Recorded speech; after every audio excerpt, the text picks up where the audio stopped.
โคตรนัวเลยเนาะเอาอีกบันหนึ่งจ้ะแซ่บ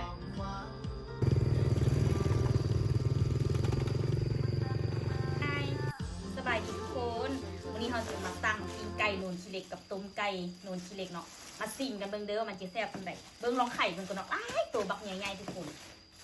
ตัวบ่ฮอดแสนซัมเดอร์นี่นะก็จะหากันมาส่งเมื่อกี้นี่เนาะเบิ่งปลาจุเจ้าปิ้งไก่ทาปลาแดกโนนชิเล็กวางก่อนแล้วก็ต้มไก่ไปมาแกะเบิ้งป้าจุเจ้าตัวบักใหญ่ๆนี่เพิ่นจะแถมน้ำซุปมาให้แบบนี้เลยเด้อมีน้ำซุปแล้วก็แก้วส้มเนาะขาดมาได้ก็คือแพงๆตำบักหุ่งเขียบหมูไปกินกันทุกค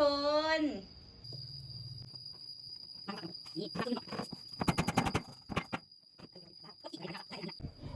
นี่ตัวนี้จะเป็นขาไก่เนาะปิ้งถาปลาแดกยั่วๆหอมๆตามด้วยต้มเนาะต้มกับปีเปื่อยเละๆแซ่บไปคนละแบบเด้อเป็นยังไงนูตาแซ่บบอ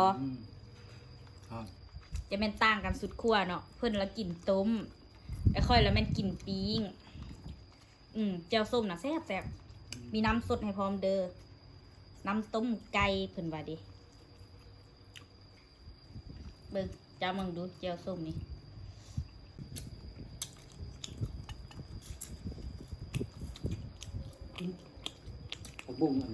มากินต้มไก่กันทุกคนนุ่มๆเหนียวๆแบบนี้เลยเนาะ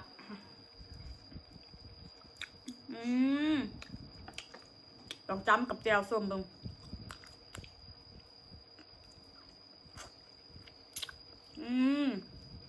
คนดัดฟันนี้กินได้สบายเลยเนาะเพราะเพิ่นต้มมาแบบค่อนข้างจะเละนิดนึงนะก็บ่เป็นเละแบบอ่อนๆนะแซ่บแฮงมากินเขียบหมูกับตำบักหุ่งกันเนาะ